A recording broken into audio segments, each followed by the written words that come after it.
ಸದನದಲ್ಲಿ ಏನೇನಾಯಿತು ಅನ್ನೋ ವಿಷಯ ಮುಗಿಸ್ಕೊಂಡು ಉಳಿದಿರೋ ನ್ಯಾಷನಲ್ಲು ಸುದ್ದಿಗಳಿಗೆ ಹೋಗೋಣಂತೆ. 10ನೇ ತಾರೀಕು ಪಂಚಮಸಾಲಿ ಮೀಸಲಾತಿಗಾಗಿ ಹೋರಾಡ್ತಾ ಇದ್ದಂಥವರು ಟ್ರ್ಯಾಕ್ಟರ್ ರ್ಯಾಲಿ ಮಾಡಿ ಸುವರ್ಣಸೌಧಕ್ಕೆ ಬರ್ತೀವಿ ಅಂತ ಹೇಳಿದರು. ಟ್ರ್ಯಾಕ್ಟರ್ ಬರಂಗಿಲ್ಲ ಅಂತ ಜಿಲ್ಲಾಡಳಿತ ಆದೇಶ ಹೊರಡಿಸ್ತು. ಜನ ಬಂದರು, ಒಂದು 15-20 ಸಾವಿರ ಜನ ಇದ್ದರು. ಭಯಂಕರ ಲಾಠಿ ಚಾರ್ಜ್ ಆಯಿತು. ನೋಡಿದ್ರೆ ಆ ದೃಶ್ಯಗಳನ್ನು, ರಣರಂಗ ಆಗೋಯ್ತು ಸುವರ್ಣಸೌಧದ ಮುಂದಿನ ರಸ್ತೆ. ನಿನ್ನೆ ಎಸ್.ಎಂ. ಕೃಷ್ಣ ಅವರ ನಿಧನ ಆಗಿತ್ತು, ಗೌರವಾರ್ಥ ಸರ್ಕಾರಿ ರಜೆ, ಸದನ ನಡೀಲಿಲ್ಲ. ಇವತ್ತು ನಡೀತು. ಇವತ್ತು ಅದರದ್ದೇ ಚರ್ಚೆ. ಬಿ ಜೆ ಪಿಯವ್ರದ್ದು ಒಂದೇ ಹಠ, B J P J D ಎಸ್ನವ್ರದ್ದು. ಪಂಚಮಸಾಲಿ ಸಮುದಾಯದ ಸಾರಿ ಕೇಳಿ, ನೀವು ಕ್ಷಮೆ ಕೋರಿ ಅಂತ. ಕ್ಷಮೆ ಕೋರಬೇಕು. ಈ ಲಾಠಿ ಚಾರ್ಜ್ ಮಾಡಿದ ಪೊಲೀಸ್ ಅಧಿಕಾರಿಗಳ ವಿರುದ್ಧ ಕ್ರಮ ಆಗಬೇಕು. ಬೇಡಿಕೆಗಳನ್ನಿಟ್ಟು ಹೋರಾಟ ಶುರು ಮಾಡಿದ್ರು. ಸದನದಲ್ಲಿ ಗಲಾಟೆ. ನಥಿಂಗ್ ಡೂಯಿಂಗ್ ಅನ್ನುತ್ತೆ ಸರ್ಕಾರ. ಯಾಕ್ರಿ ಕ್ಷಮೆ ಕೋರಬೇಕು? ನಮ್ಮ ಅಧಿಕಾರಿಗಳು ಏನೂ ತಪ್ಪು ಮಾಡಿಲ್ಲ ಅಂತ ಸಮರ್ಥನೆಯನ್ನು ಹೋಮ್ ಮಿನಿಸ್ಟರ್ ಮಾಡಿಕೊಳ್ತಾ ಇದ್ರು. ಹೋಮ್ ಮಿನಿಸ್ಟರ್ ಕೆಲಸ ಅದು. ಮಾತಾಡ್ತಾ ಆಡ್ತಾ ಲಾಠಿ ಚಾರ್ಜ್ ಮಾಡದೆ ಇನ್ನೇನು ಮುತ್ತಿಡಬೇಕಾಗಿತ್ತಾ, ಮುತ್ತು ಕೊಡಬೇಕಾಗಿತ್ತಾ ಅಂತ ಕೇಳ್ಬಿಟ್ರು ಹೋಮ್ ಮಿನಿಸ್ಟರು. ಆ ಮಾತು ಇಟ್ ವಾಸ್ ಅನ್ನೆಸೆಸರಿ. ಯಾವುದೋ ಒಂದು ಸಮುದಾಯದ ಬಗ್ಗೆ ಮಾತಾಡ್ತಿದ್ದೀರಿ, ಅವರು ಮೀಸಲಾತಿ ಕೇಳ್ಕೊಂಡು ಬಂದಿದ್ದಾರೆ. ಕೊಡಕ್ಕಾಗತ್ತೋ ಆಗೋದಿಲ್ವೋ, ಸಾಂವಿಧಾನಿಕ ತೊಡಕುಗಳೇನಿದ್ದಾವೆ, ಕಾನೂನಿನ ತೊಡಕುಗಳೇನಿದ್ದಾವೆ ಎಲ್ಲ ಮಾತಾಡಿ. ಲಾಠಿ ಚಾರ್ಜ್ ಮಾಡದೆ ಇನ್ನೇನು ಮುತ್ತು ಕೊಡಬೇಕಾಗಿತ್ತ ಅಂದ್ರೆ ಏನರ್ಥ? ಅದು ಪರಮೇಶ್ವರ್ ಮುತ್ತು ಕೊಡ್ತಾರೆ ಅಂತ ಬಂದಿದ್ರ ಅಲ್ಲಿ, ಅಥವಾ ನಿಮ್ಮ ಹತ್ರ ಮುತ್ತು ಕೊಡಿಸ್ಕೋಬೇಕು ಅಂತ ಬಂದಿದ್ರ ಅವರು? ಏನು ಮಾತಾಡ್ತಾರೋಪ್ಪ? ಒಂದು ಜೋರು ಗಲಾಟೆ ಆಯಿತು. ಪರಮೇಶ್ವರ್ ಕ್ಷಮೆ ಕೋರಿ ಅಂದರು. ಒಂದ್ಸಲ ಸದನದಲ್ಲಾದ ಗಲಾಟೆ ಕೇಳಿಸ್ಕೊಳ್ಳಿ. ಸನ್ಮಾನ್ಯ ಅಧ್ಯಕ್ಷರೇ, ಸದನ ನಡೆದಾಗ ಗೋಳಿಬಾರ್ ಆಗೈತೆ. ಆಯ್ತು, ಸ್ಟೇಟ್ಮೆಂಟ್ ಮಾಡ್ತಾರಲ್ಲ, ಯಾವಾಗ ಮಾಡ್ತಾರ್ರಿ? 10,000 ಜನ ಸುವರ್ಣಸೌಧಕ್ಕೆ ಬರ್ತಾರೆ ಎಂದಾಗ ಏನ್ ಮಾಡ್ಬೇಕು ಹೇಳಿ? ತಕ್ಷಣ ನಾವು ಪೊಲೀಸ್ನವರು ಅವ್ರನ್ನ ತಡೆಯೋದಕ್ಕೆ ಪ್ರಯತ್ನ ಮಾಡ್ತಾರೆ, ಅವ್ರಿಗೂ ಕಲ್ಲು ಹೊಡಿತಾರೆ. 24 ಜನಕ್ಕೆ ಗಾಯಗಳಾಗಿದ್ದಾವೆ. ಪೊಲೀಸ್ನವರು ಅವರು ನಮಗೆ ಮನುಷ್ಯರಲ್ವಾ? ಅದಾದ ಮೇಲೆ ಅವರು ಬಹಳ ರಿಸ್ಟ್ರೆಂಟಿಂದ ಲಘುವಾಗಿ ಲಾಠಿ ಚಾರ್ಜ್ ಮಾಡ್ತಾರೆ. 10,000 ಜನ ಸುವರ್ಣಸೌಧಕ್ಕೆ ಬರ್ತಾರೆ ಅಂದ್ರೆ ಲಾಠಿ ಚಾರ್ಜು ಮಾಡಬಾರ್ದು, ಮುತ್ತಿಕ್ಬೇಕಾ? We have a responsibility to run the government peacefully in the state. ನನ್ನ ಮೊದಲ ಬೇಡಿಕೆ, ಸರ್ಕಾರ ಆ ಜನಾಂಗಕ್ಕೆ, ಆ ಲಿಂಗಾಯತ ಸಮುದಾಯಕ್ಕೆ ಕ್ಷಮಾಪಣೆಯನ್ನ ಕೇಳಬೇಕು ಅಂತೇಳಿ ನಾನು ಆಗ್ರಹ ಮಾಡ್ತಾ ಇದ್ದೀನಿ. ಕ್ಷಮಾಪಣೆ ಕೇಳಬೇಕು ಅವರು. ಎಲ್ಲ ಪೊಲೀಸ್ ಅಧಿಕಾರಿಗಳ ಮೇಲೆ ಗುಂಡು ಕೊಡ್ಬೇಕು, ಎರಡನೇ ಬೇಡಿಕೆ. ಮತ್ತೆ ಆ ದಾಖಲಾಗಿರುವಂತ ಪ್ರಕರಣ ಏನಿದೆ ಅವ್ರ ಮೇಲೆ, ಅದನ್ನ ಕೂಡಲೇ ವಾಪಸ್ ತೆಗಿಬೇಕು. ಮತ್ತೆ ಇದನ್ನ ನ್ಯಾಯಾಂಗ ತನಿಖೆಗೆ ಒಪ್ಪಿಸಬೇಕು. ಈ 4 ಡಿಮ್ಯಾಂಡ್ ಅನ್ನ ನಾನು ಇಡ್ತಾ ಇದ್ದೀನಿ. ಇದಕ್ಕೆ ಸರ್ಕಾರ ಒಪ್ಪಬೇಕು. ಕಳೆದ 3 ವರ್ಷದಿಂದ ನಿರಂತರವಾಗಿ ಈ ಹೋರಾಟದಲ್ಲಿ ಸಮಾಜದ ಒಬ್ಬ ರಾಷ್ಟ್ರೀಯ ಅಧ್ಯಕ್ಷನಾಗಿ ನಾನು ಸತತವಾಗಿ ಪಾಲ್ಗೊಂಡು ಈ ಹೋರಾಟದಲ್ಲಿ ಭಾಗವಹಿಸಿದ್ದೇನೆ. ಇವತ್ತು ಏನೊಂದು ಘಟನೆ ನಡೆದಿದೆ, ಅದಕ್ಕೆ ನಾನು ವಿಷಾದ ವ್ಯಕ್ತಪಡಿಸ್ತೀನಿ. ಯಾಕಂದ್ರೆ ನಮ್ಮ ಬಂಧುಗಳು ಇವತ್ತು ಬಹಳಷ್ಟು ಜನ ಲಾಠಿ ಚಾರ್ಜ್ ಅಲ್ಲಿ ಪ್ರಚೋದನೆಗೊಳಗಾಗಿ, ಇವತ್ತು ನಿನ್ನೆ ಆಗಿದ್ದೇನು, ಇದು ಪ್ರಚೋದನೆ, ಇದು ಪಕ್ಷಾತೀತವಾದ ಹೋರಾಟ ಅಲ್ಲ, ಭಾರತೀಯ ಜನತಾ ಪಕ್ಷದ ಪ್ರಾಯೋಜಿಕ ಹೋರಾಟ. ನಮ್ಮ ಸರ್ಕಾರದ ಪ್ರತಿನಿಧಿಗಳು ಹೋಗಿದ್ದಾರೆ. 3 ಜನ ಸಚಿವರು, ಸನ್ಮಾನ್ಯ H.C. ಮಾದೇವಪ್ಪನವರು, ಡಾಕ್ಟರ್ ಸುಧಾಕರ್ ಅವರು, ಸನ್ಮಾನ್ಯ ವೆಂಕಟೇಶ್ ಅವರು ಮತ್ತು ನಮ್ಮ ಲಕ್ಷ್ಮೀ ಹೆಬ್ಬಾಳ್ಕರ್ ಅಕ್ಕ ಕೂಡ ಹೋಗ್ಯಾರ. ಹೇಳಕ್ ಹೋಗ್ಬೇಡ್ರಿ, ಸರ್ಕಾರದ ಪರವಾಗಿನೇ ಹೋಗಿ ನಾನು ಸಮಾಜದ ಮಗಳು ಅಂತೇಳಿ ಇದನ್ನ ಮಾಡಿದ್ದೀನಿ. ಆಮೇಲೆ ಇನ್ನೊಂದು ಸಿ ಪಾಟೀಲ್ ಅಣ್ಣನವರು ಹೇಳಿದ್ರು, ಅಣ್ಣ ನಾನೇ ನಿಮಗ್ ಫೋನ್ ಮಾಡಿದೆ, ಮುಖ್ಯಮಂತ್ರಿಗಳು ನಂಗೆ ಫೋನ್ ಮಾಡಿ ಹೇಳಾರ 10 ಮಂದಿನ ಕರೆಯಾಕತ್ತಾರನ್ನ ಕರೀರಿ ಅಂದಿದ್ದಕ್ಕೆ ಮುಖ್ಯಮಂತ್ರಿ ಯಾವಾಗ ಫೋನ್ ಹಚ್ಚಿರ ಅಂದ್ರ ಬೆಂಕಿ ಹಚ್ಚಿ ಬನಿ ಸುಟ್ಟಿಂದ ಫೈರ್ ಫೈಟರ್ ಬಂದಂಗ ಆಗಿತ್ತು ನಿಮ್ದು. ಹೌದೌದು. ಒಂದು ಮುಖ್ಯಮಂತ್ರಿಗಳನ್ನ ವಿರೋಧಿ ಸರ್ಕಾರ ಅಂತೇಳಿ ಇವತ್ತೇನು ಇವ್ರು ಘೋಷಣೆ ಮಾಡ್ತಾ ಇದಾರಲ್ಲ, ಸುಮ್ಮನೆ ಪಾಪ ನಮ್ಮ ಬಸವಜಯ ಮೃತ್ಯುಂಜಯ ಪೂಜ್ಯರನ್ನ ಇವತ್ತು ದಾರಿ ತಪ್ಪಿಸುವಂತ ಕೆಲಸ ಮಾಡಿದ್ದಾರೆ. ಅಲ್ಲಿ ಪ್ರಚೋದನೆ ಮಾಡಿ ಪಾಪ ಅಮಾಯಕರು ನಮ್ಮ ಸಮಾಜದವ್ರನ್ನ ಹೊಡಿಸಿದ್ರಲ್ಲ ಇವರು. ಇದು ಹೊಡಿಸಿದವ್ರು ಇವರೇ. ಮಾನ್ಯ ಅಧ್ಯಕ್ಷರೇ, ಲಾಠಿ ಭಾಗ್ಯ ಕೊಟ್ಟ ಸರ್ಕಾರಕ್ಕೆ, ರೈತರ ನಾನು ಸರ್ಕಾರಕ್ಕೆ ಮಾನ್ಯ ಸರ್ಕಾರಕ್ಕೆ ವಿನಂತಿ ಮಾಡ್ಕೊತೀನಿ, ಲಾಠಿ ಭಾಗ್ಯ ಕೊಟ್ಟ ಸರ್ಕಾರಕ್ಕೆ ಹಾಕಿರುವಂತ ಕೇಸು. ಇಲ್ಲಿ ಕಾಶಪ್ಪನವ್ರು ಮಾತಾಡಿದ್ರಲ್ಲ, ಕಾಶಪ್ಪನವ್ರು ಮಾತಾಡಿದ್ಮೇಲೆ ಸಿ ಪಾಟೀಲರು ಮಾತಾಡಬೇಕಾಗಿತ್ತಂತೆ. ಏಕಾಏಕಿ ಕೃಷ್ಣ ಬೈರೇಗೌಡರು ಮಾತಾಡೋಕ್ಕೆ ಶುರು ಮಾಡಿಬಿಟ್ರು.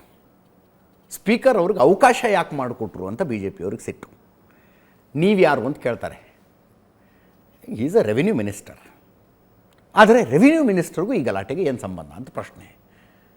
ನಿಮಗೇನು ಮುಖ್ಯಮಂತ್ರಿಗಳು ಹೇಳೋಗಿದ್ದಾರಾ ಅಥವಾ ಹೋಮ್ ಮಿನಿಸ್ಟರ್ ಪರವಾಗಿ ನೀವು ಉತ್ತರ ಕೊಡ್ತಿದ್ದೀರಾ? ನೀವು ಯಾಕೆ ಉತ್ತರ ಕೊಡ್ತಿದ್ದೀರಿ ಅಂತ ಬಿ ಜೆ ಪಿಯವ್ರು ಕೇಳಿದರೆ ನಾನೇ ಸರ್ಕಾರ ಅಂತ ಕೃಷ್ಣ ಬೈರೇಗೌಡರು ಹೇಳಿದ್ರು. ಆದಮೇಲೆ ಮತ್ತೆ ವಿಜಯಾನಂದ ಕಾಶ್ಯಪ್ನವ್ರು ಮಾತಾಡೋಕ್ಕೆ ನಿಲ್ತಾರೆ. ನೀವು ಪಕ್ಷಪಾತಿಯಾಗಿ ನಡ್ಕೊಳ್ತಿದ್ದೀರಿ ಅಂತ ಬಿ ಜೆ ಪಿಯವರು ಹೊರಗಡೆ ಬಂದು ಸ್ಪೀಕರ್ ಚೇಂಬರ್ಗೆ ಹೋಗಿ ಅಲ್ಲೊಂದು ಜೋರು ಗಲಾಟೆ ಆಯಿತು. ನೀವು ನಿಷ್ಪಕ್ಷಪಾತಿಯಾಗಿರಬೇಕು, ವಿಪಕ್ಷಗಳು ಮತ್ತು ಆಡಳಿತ ಪಕ್ಷದವರಿಗೆ ಸಮಾನ ಅವಕಾಶ ಕೊಡಬೇಕು. ಇಲ್ಲಿ ನೋಡ್ರಿ ನೀವು ಬರೀ ಆಡಳಿತ ಪಕ್ಷದವರಿಗೆ ಕೊಡ್ತಿದ್ದೀರಿ, ನಮ್ಮ ವಿರುದ್ಧ ಇದ್ದೀರಿ ನೀವು ಅಂತ. ನೆನಪಿಟ್ಕೊಳ್ಳಿ, ರಾಜ್ಯಸಭೆಯಲ್ಲಿ ಕಾಂಗ್ರೆಸ್ನವರು ಆರೋಪ ಮಾಡ್ತಿದ್ದಾರೆ ಜಗದೀಪ್ ಧನ್ಕರ್ ಅವರ ವಿರುದ್ಧ, ವಿಧಾನಸಭೆಯಲ್ಲಿ ಯು ಟಿ ಖಾದರ್ ಅವರ ವಿರುದ್ಧ ಬಿ ಜೆ ಪಿಯವರು ಆರೋಪ ಮಾಡ್ತಿದ್ದಾರೆ ಪಕ್ಷಪಾತಿ ಅಂತ. ಜೋರು ಗಲಾಟೆ ಆಯಿತು, ಕೂಗಾಟ ಆಯಿತು. ನಿಮ್ಮ ವಿರುದ್ಧ ನಾವು ಅವಿಶ್ವಾಸ ನಿರ್ಣಯವನ್ನೇ ಮಂಡಿಸ್ಬಿಡ್ತೀವಿ ಅನ್ನೋ ಲೆವೆಲ್ಗೆ ಬಿ ಜೆ ಪಿಯವರು ಹೋದರು. ಎಲ್ಲರನ್ನೂ ಯು ಟಿ ಖಾದರ್ ಅವರು ಸಮಾಧಾನ ಮಾಡಿದ್ರು. ಆಮೇಲೆ ಮತ್ತೆ ಸದನ ಶುರುವಾಯಿತು. ಯು ಟಿ ಖಾದರ್ ಅವ್ರ ಮೇಲಿನ ಆರೋಪ ಕೇಳಿಸ್ಕೊಳ್ಳಿ.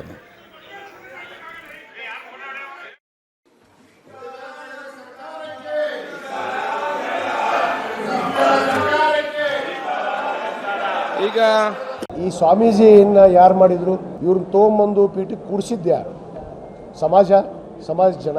ಸಮಾಜ ಕಟ್ಟಿ ಸಮಾಜದ ಗುರುಗಳನ್ನು ಮಾಡಿದವ್ರು ನಾವು ಸಮಾಜದವರು. ಇವತ್ತು ದುಡ್ಕೊಂಡು ತಿನ್ನುವಂಥವ್ರ ಮೇಲೆ ತಂದು ಪೊಲೀಸರ ಮೇಲೆ ಕಲ್ಲು ತೂರಿಸುವಂಥ ಕೆಲಸ ಮಾಡಿದರು. ಇವತ್ತು ಅಲ್ಲಿ ಕಲ್ಲು ತೂರಿದವರು ನಮ್ಮ ಸಮಾಜದವರು ಅಲ್ಲ, ಅವರು ಭಾರತೀಯ ಜನತಾ ಪಕ್ಷದ ಕಾರ್ಯಕರ್ತರು, RSS ಕಾರ್ಯಕರ್ತರು.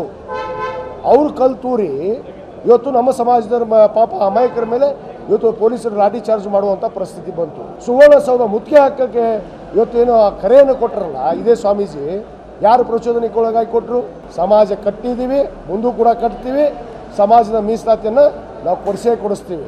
ಆದರೆ ನಿಮ್ಮಂಗ ಹೇಳಿ ಥರ ಯಾರ್ಯಾರು ಹಿಂದಲೋ ಬೆನ್ನು ಹತ್ತಿ ಹೋಗುವಂಥ ಅವಶ್ಯಕತೆ ನಮಗಿಲ್ಲ, ಸಮಾಜದವ್ರಿಗಿಲ್ಲ. ಮುಂದಿನ ಸಾರಿ ಚುನಾವಣೆ ನಿಲ್ತೀವಿ, ಗೆಲ್ತೀವಿ ಅನ್ನೋ ಮಾತನ್ನು ಹೇಳ್ತೀನಿ. ನಿಮ್ಮ ತಾಕತ್ತು ಯಾರಿಗಾರಿದ್ರೆ ನಿಮ್ಗೆಲ್ಲರೂ ಬರ್ರಿ, ನನ್ನ ವಿರುದ್ಧ ನೋಡೋಣ. ನಿಮ್ಮ ತಾಕತ್ತಿದ್ರೆ ಬರ್ರಿ, ಅದನ್ನೂ ತೋರಿಸ್ತೀನಿ ನಾನು.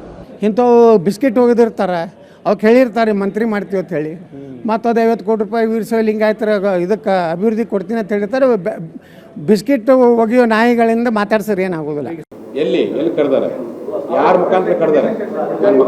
ನೋಡ್ರಿ, ಮುಖ್ಯಮಂತ್ರಿಗಳಾದಂಥವ್ರು ಮಾದೇವಪ್ಪರು ಬಂದ್ರೆ ಕೂಡ ಅವ್ರ ಕಡೆ ಹೇಳಿ ಕಳಿಸ್ಬೇಕಾಗಿತ್ತು, ಅಥವಾ ನಮಗಾರ ಫೋನ್ ಮಾಡಬೇಕಾಗಿತ್ತು, ಅಥವಾ ನಮ್ಮ ಲಕ್ಷ್ಮೀ ಅಕ್ಕರು ಅವ್ರ ಕಡೆ ಹೇಳಿ ಕಳಿಸ್ಬೇಕಾಗಿತ್ತು. ಹಿಂಗೆ ಮುಖ್ಯಮಂತ್ರಿ ಹೇಳಿದ್ದೆ, ನಾನ್ಯಾಕೆ ಈ ರೀತಿ ಮಾಡ್ತಿದ್ದೆ? ತಪ್ಪು ತಾನೇ ಹಂಗೆಲ್ಲ ಹೇಳೋದು ಸುಳ್ಳು. ಮಾಧ್ಯಮದ ಮುಖಾಂತರವೂ ಹೇಳಿಲ್ಲ, ಅಥವಾ ಸಂಬಂಧಪಟ್ಟ ಸಚಿವರ ಮುಖಾಂತರ ಹೇಳಿಸ್ತಿಲ್ಲ. ಸಿವಿಲ್ ಡ್ರೆಸ್ ಅಂದರೆ ಬೇರೆ ವೇಷಗಳನ್ನ ಹಾಕ್ಕೊಂಡು, ಬೇರೆ ಬಟ್ಟೆಗಳನ್ನ ಹಾಕ್ಕೊಂಡು ನಮ್ಮ ಪ್ರತಿಭಟನಾಗಾರರ ಮೇಲೆ ಕಲ್ಲು ತೂರಾಟ ಮಾಡಿದ್ದನ್ನು ಅದು ವಿಡಿಯೋ ರೆಕಾರ್ಡ್ ಆಗಿದೆ. ಅಷ್ಟೊಂದು ಪ್ರೀತಿ ಪಂಚಮಸಾಲಿಗಳ ಮೇಲೆ ಇದ್ದಿದ್ರೆ ಬಿಜೆಪಿ ಸರ್ಕಾರದಲ್ಲಿನೇ 2A ಕೊಡಬೇಕಾಗಿತ್ತು. ಇಷ್ಟೊಂದು ಈಗ ಹೇಳ್ತಾ ಇದ್ದಾರೆ ಅಂತಂದ್ರೆ ಯಾಕೆ ಬಿಜೆಪಿಯವರು ತಮ್ಮ ಸರ್ಕಾರದ ಹಂತದಲ್ಲಿ ಯಾಕೆ 2A ಮೀಸಲಾತಿಯನ್ನ ಕೊಡ್ಲಿಲ್ಲ? ಯಾರು ಹೇಳಿದ್ರು? ನಾನೇ ಹೋಗಿದ್ದೆ, 3 ಜನ ಹಿರಿಯ ಸಚಿವರು ಬಂದಿದ್ರು, ಮಾನ್ಯ ಮುಖ್ಯಮಂತ್ರಿಗಳು ನನಗೆ ಸ್ವಂತ ಫೋನ್ ಮಾಡಿದ್ರು, 10 ಜನರನ್ನ ಕರ್ಕೊಂಡು ಬನ್ನಿ ಅಮ್ಮ ಅಂತ. ನಾನು CC ಪಾಟೀಲ್ ಅವ್ರಿಗೆ ನಾನು ಫೋನ್ ಮಾಡಿ ಹೇಳಿದೆ, ಎಲ್ರು ಹೋಗೋಣ ನಡ್ರಿ, ಒಂದು 10 ಜನರನ್ನ ಮುಖ್ಯಮಂತ್ರಿಯವರು ವಿಧಾನಸೌಧದಲ್ಲಿ ಕಾಯ್ತಾ ಇದ್ದಾರೆ, ಬನ್ನಿ ಮಾತಾಡೋಣ, ಶಾಂತಿಯುತವಾಗಿ ಮಾತಾಡೋಣ. ಇದನ್ನ ಸಂಪೂರ್ಣವಾಗಿ ಬಿಜೆಪಿಯವರು ರಾಜಕೀಯವಾಗಿ ಬಳಸ್ಕೊಳ್ಳೋಕೆ ಪ್ರಯತ್ನ ಮಾಡ್ತಾ ಇದ್ದಾರೆ. ಲಕ್ಷ್ಮೀ ಹೆಬ್ಬಾಳ್ಕರ್ ಮೇಡಮ್ ಹೇಳ್ತಾರೆ, ಮುಖ್ಯಮಂತ್ರಿಗಳು ನನಗೇ ಹೇಳಿದ್ರು ಒಂದು 10 ಜನ ಕರ್ಕೊಂಬ ಅಂತ, ನಾನು CC ಪಾಟೀಲ್ರಿಗೆ ಫೋನ್ ಮಾಡಿ ಹೇಳಿದ್ದೆ ಅಂತ. ನಾನು ಅದು ನೆನ್ನೆ ಲೈವ್ನಲ್ಲೇ ಹೇಳಿದೆ. 10 ಜನ ಬನ್ನಿ ಅಂತ ಮುಖ್ಯಮಂತ್ರಿಗಳ ಕರೆದ್ರಂತೆ, ನಾವು ಬರೋದಿಲ್ಲ ನೀವೇ ಬರಬೇಕು ಅಂತ ಮುಖ್ಯಮಂತ್ರಿಗಳಿಗೆ ಹೇಳಿ ಕಳಿಸಿದ್ರಂತೆ ಹೋರಾಟಗಾರರು ಅಂತ. ಅದನ್ನು ಹೇಳಿ ಇನ್ನೂ ನನ್ನ ಬಾಯಲ್ಲೇ ಇದೆ. ಆಗಲೇ CC ಪಾಟೀಲ್ರು ಫೋನ್ ಮಾಡಿದರು, ಒಟ್ಟೆ ಹೇಳಿಲ್ಲ ರೀ, ಯಾರೂ ಕರೆದಿಲ್ಲ ನಮ್ಮನ್ನು ಮಾತುಕತೆಗೆ ಅಂತ. ಲಕ್ಷ್ಮೀ ಹೆಬ್ಬಾಳ್ಕರ್ ಹಿಂಗಂತಾರೆ. CC ಪಾಟೀಲ್ರೇ ಹೇಳಿದ್ರು ನನಗೆ, ಕರೆದಿಲ್ಲ ನಮ್ಮನ್ನು, ಯಾರೂ ಮಾತುಕತೆ ಕರೀಲೇ ಇಲ್ಲ ಅಂತ. ಇವತ್ತು ಸದನದಲ್ಲಿ ಹೇಳ್ತಾರೆ, ಬೆಂಕಿ ಹತ್ತಿ ಬಣವಿ ಸುಟ್ಟಾಗ ನಮ್ಮನ್ನು ಕರೆದ್ರಿ ನೀವು ಅಂತ CC ಪಾಟೀಲ್ರು ಹೇಳಿದ್ದು. ಮುಖ್ಯಮಂತ್ರಿಗಳು ವಿಧಾನ ಪರಿಷತ್ನಲ್ಲಿ ಉತ್ತರ ಕೊಡೋ ಪ್ರಯತ್ನ ಮಾಡಿದ್ರು, ಏನೇನಾಯಿತು ಅಂತ. ಮಧ್ಯೆ ಇವತ್ತು ಹೆಬ್ಬಾಳ್ಕರ್ ಮೇಡಮ್ ಭಾಳ ಬಯಸ್ಕೊಂಡ್ರಂತೆ CM ಹತ್ರ, ಒಳಗಿನ ಮಾಹಿತಿ ನಮಗಿದು, ಸರಿಯಾಗಿ ಹ್ಯಾಂಡಲ್ ಮಾಡಲಿಲ್ಲ ನೀವು ಅಂತ. ಇವ್ರು ಏನೇನೋ ಎಕ್ಸ್ಪ್ಲನೇಷನ್ ಕೊಡೋಕ್ಕೆ ಹೋಗಿದ್ದಾರೆ. ಇಲ್ಲ, ನಾವು ಕನ್ವಿನ್ಸ್ ಮಾಡೋಕ್ಕೆ ಟ್ರೈ ಮಾಡಿದ್ವಿ, ಕರಿಯೋಕ್ಕೆ ಟ್ರೈ ಮಾಡಿದ್ವಿ, ಅವರು ಬರಲಿಲ್ಲ, ಅವರು ಒಪ್ಕೊಳ್ಳಿಲ್ಲ ಅಂತ ಹೆಬ್ಬಾಳ್ಕರ್ ಅವ್ರು ಏನೇನೋ ಹೇಳೋಕ್ಕೆ ಟ್ರೈ ಮಾಡಿದ್ದಾರೆ. ಮುಖ್ಯಮಂತ್ರಿಗಳು ಕೇಳೋ ಪರಿಸ್ಥಿತಿಲಿ ಇರಲಿಲ್ಲ ಅಂತ. ಲಾಠಿ ಚಾರ್ಜ್ ತನಕ ಹೋಗಲೇಬಾರ್ದಾಗಿತ್ತದು ಇದು ಅಂತ. ನಾನೇ ಹೋಗಿ ಮಾತಾಡಿದ್ದೀನಿ ಅಂತ ಲಕ್ಷ್ಮೀ ಹೆಬ್ಬಾಳ್ಕರ್ ಅವರು ಹೇಳಿದರು. ಏನಾಯ್ತು ಹೋಗಿದ್ದು ಅಂತ. ಹೋದ್ರೆ ಏನಾಯ್ತು ರೀ? ಲಾಠಿ ಚಾರ್ಜ್ ಆಯ್ತಲ್ಲ. ರಾಜ್ಯದ ಜನ, ಪೊಲೀಸರು, ಪಂಚಮಸಾಲಿ ಸಮುದಾಯದವ್ರು ನೋಡಿದ್ರು. ಇಲ್ಲಿ ತನಕ ಇದು ಹೋಗಲೇಬಾರ್ದಾಗಿತ್ತು ಅಂತ CM ಕ್ಲಾಸ್ ತಗೊಂಡ್ರಂತೆ. ಇರಲಿ, ವಿಧಾನ ಪರಿಷತ್ನಲ್ಲಿ ಮುಖ್ಯಮಂತ್ರಿಗಳು ಮಾತಾಡಿದ್ದೊಂದು ಸಲ ಕೇಳಿಸ್ಕೊಳ್ಳಿ. ಈ ಚಳುವಳಿಗಳು ಯಾವುವು ಇರಲಿಲ್ಲ, ಇತ್ತೀಚೆಗೆ ಉಟ್ಕೊಂಡಿದ್ದಾವೆ. ಆಯ್ತು, ಇತ್ತೀಚೆಗೆ ಅಂತ ಹೇಳ್ತೀನಿ ನಾನು ಈ ಚಳುವಳಿ ಶುರು ಮಾಡಿದ ಮೇಲೆ ಜಯಮೃತ್ಯುಂಜಯ ಸ್ವಾಮೀಜಿ ಅವರಿಗೆ 2 ಸಾರಿ ಕರೆದು ಮೀಟಿಂಗ್ ಮಾಡಿದ್ದೀನಿ. ಅವ್ರಿಗೆ ಹೇಳಿದ್ದೀನಿ, ಸ್ಪಷ್ಟವಾಗಿ ಹೇಳಿದ್ದೀನಿ, ನೋಡಿ ಹಿಂದಿನ ಸರ್ಕಾರದವರು ಮಾಡಿರೋದು ಸಂವಿಧಾನಬದ್ಧ ಅಲ್ಲ. ಇವರು ಮಾಡಿದ ಮೇಲೆ 27/3/2023 ಹಿಂದಿನ ಸರ್ಕಾರದವರು ಒಂದು ತೀರ್ಮಾನ ಮಾಡಿದ್ರು. ಅವರು 2A ಅಂತ ಮಾಡಲಿಲ್ಲ, 2C ಮತ್ತು 2D ಅಂತ ಮಾಡಿದ್ರು. ಅದರ ವಿರುದ್ಧ ಒಬ್ಬ ರಾಘವೇಂದ್ರ ಅನ್ನೋನು ಕೇಸ್ ಹಾಕ್ತಾನೆ. ಈಗ ನಾನು ಹಾಗಾದ್ರೆ ನಾರಾಯಣ ಸ್ವಾಮಿ ಅವರೇ 2002 ಆಯ್ತು, ಹಾಗೆ ಯಾಕೆ ಉಟ್ಕೊಳ್ಳಿಲ್ಲ? ಇದು ಮುಸಲ್ಮಾನರಿಗೆ 4% ಕೊಟ್ಟಿದ್ವಲ್ಲ 2Bಗೆ, ಅದನ್ನ ತೆಗೆದಾಕ್ಬಿಟ್ರು, ರದ್ದು ಮಾಡ್ಬಿಟ್ರು, ಅದನ್ನ ತೆಗೆದಾಕ್ಬಿಟ್ರು. ಅದನ್ನ ತೆಗೆದ್ಬಿಟ್ಟು 4% ಇವ್ರಿಗೆರಡು ಅವ್ರಿಗೆರಡು ಹಂಚ್ಬಿಟ್ರು. ರಿಸರ್ವೇಶನ್ ಇಲ್ಲ. ಮುಖ್ಯಮಂತ್ರಿ ಈ 4% ಏನಿದೆ, 4% ಏನಿದೆ ಬೇರೆ ರಾಜ್ಯಗಳಲ್ಲಿ ಗುಲಾಂ ರಸೂಲ್ ಅನ್ನೋರು ಸುಪ್ರೀಂ ಕೋರ್ಟ್ಗೆ ಅರ್ಜಿ ಹಾಕ್ತಾರೆ. ಆಗ ಈ ರೆಸ್ಪಾಂಡೆಂಟ್ಸ್ ಪರವಾಗಿ, ಅಂದ್ರೆ ಸ್ಟೇಟ್ ಗವರ್ಮೆಂಟ್ ಬೇರೆಯವ್ರ ಪರವಾಗಿ ಅಪಿಯರ್ ಆದವರು Tushar Mehta, solicitor general. Government ಪರವಾಗಿ ಕರ್ನಾಟಕ ಸರ್ಕಾರ, ಯಾರ ಸರ್ಕಾರ ಇದ್ದದ್ದು? ಬಸವರಾಜ ಬೊಮ್ಮಾಯಿ ಅವ್ರ ಸರ್ಕಾರ. ನೀವೇ ಅಡ್ಮಿಟ್ ಮಾಡ್ಕೊಂಡಿದ್ದೀರ. ಅಥವಾ ಒಂದು ತಾಸಿಗೆ ಆಗುವಷ್ಟು ಇದೇ ಅಪ್ಡೇಟ್ಗಳಿದ್ದಾವೆ ಪಂಚಮಸಾಲಿ ಲಾಠಿ ಚಾರ್ಜ್ ವಿಷಯದಲ್ಲಿ ಏನೇನಾಯಿತು ಅಂತ. ವಿಜೇಂದ್ರ ಅವರು ಲಾಠಿ ಚಾರ್ಜ್ ಖಂಡಿಸಿ ಪ್ರತಿಭಟನೆ ಮಾಡಿದ್ರು. ಅಲ್ಲೆಲ್ಲರೂ ಅಕ್ಕಪಕ್ಕದಲ್ಲಿ ಬಸನಗೌಡ ಪಾಟೀಲ್ ಯತ್ನಾಳರು ಕಾಣಿಸಿಕೊಳ್ತಾರ ಅಂತ ನೋಡಿದ್ವಿ. ಅಲ್ಲಿ ಬರಲಿಲ್ಲ ಅವರು. ಅಲ್ಲಿಗೆ ಮುನಿಸು ಮುಂದುವರೆದಿದೆ ಅಂತ ಅರ್ಥ. ಮೊನ್ನೆ 10ನೇ ತಾರೀಕು ಲಾಠಿ ಚಾರ್ಜ್ ಆದಾಗ ಸ್ವತಃ ಯತ್ನಾಳರಲ್ಲಿದ್ದರು. ಯತ್ನಾಳರನ್ನೂ ಅರೆಸ್ಟ್ ಮಾಡಲಾಯಿತು. ಅದೆಲ್ಲವನ್ನೂ ಖಂಡಿಸಿ ವಿಜಯೇಂದ್ರರ ಪ್ರತಿಭಟನೆಗೆ ಯತ್ನಾಳರು ಇವತ್ತು ಬರಲಿಲ್ಲ. ಇನ್ನೊಂದು ಕಡೆ ಲಾಠಿ ಚಾರ್ಜ್ ಖಂಡಿಸಿ ಬೇರೆ ಬೇರೆ ಕಡೆಗಳಲ್ಲಿ ರಾಜ್ಯದಾದ್ಯಂತ ಜಯಮೃತ್ಯುಂಜಯ ಸ್ವಾಮೀಜಿಗಳ ಕರೆಯ ಮೇರೆಗೆ ಪ್ರತಿಭಟನೆಗಳು ನಡೆದು ಸ್ವತಃ ಸ್ವಾಮೀಜಿ ಹೆದ್ದಾರಿ ಬಾಗೇವಾಡಿ ಟೋಲ್ ಹತ್ರ ಪ್ರತಿಭಟನೆ ಕೂತ್ಕೊಂಡಿದ್ರು. ಚಿಕ್ಕೋಡಿ, ಗದಗ, ಬೆಳಗಾವಿ, ಹುಬ್ಬಳ್ಳಿ, ಹಾವೇರಿ, ದಾವಣಗೆರೆ, ಕೊಪ್ಪಳ ಹೆದ್ದಾರಿ ತಡೆ ಪ್ರತಿಭಟನೆ ಬೇಸಿಕಲಿ ಇದು. ಕೆಲವು ಕಡೆ ಟೈರ್ಗಳಿಗೆ ಬೆಂಕಿ ಹಚ್ಚಲಾಯಿತು.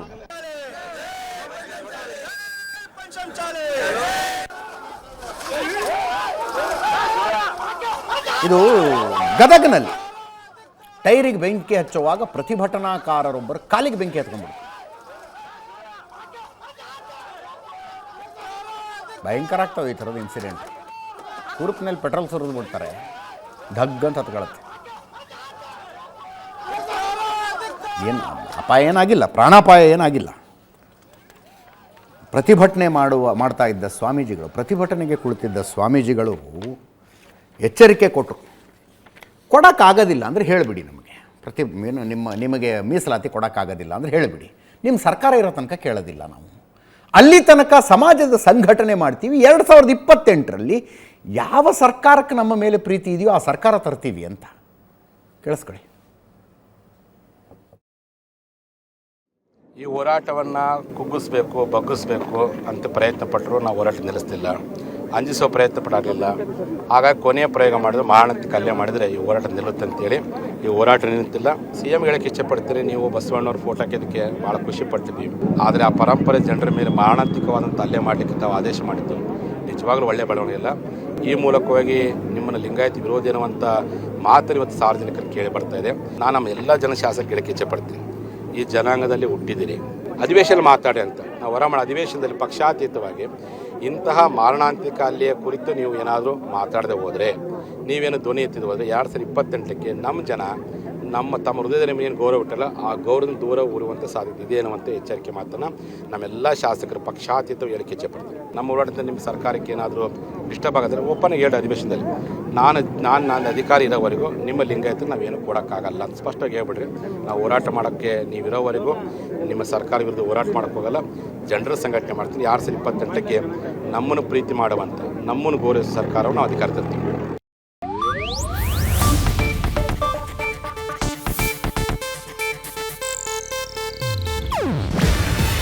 ಇದು ಏಷ್ಯಾನೆಟ್ ನ್ಯೂಸ್ ನೆಟ್ವರ್ಕ್ ಪ್ರಸ್ತುತಿ. ನೀವು ನೋಡ್ತಿದ್ದೀರಾ ಏಷ್ಯಾನೆಟ್ ಸುವರ್ಣ ನ್ಯೂಸ್.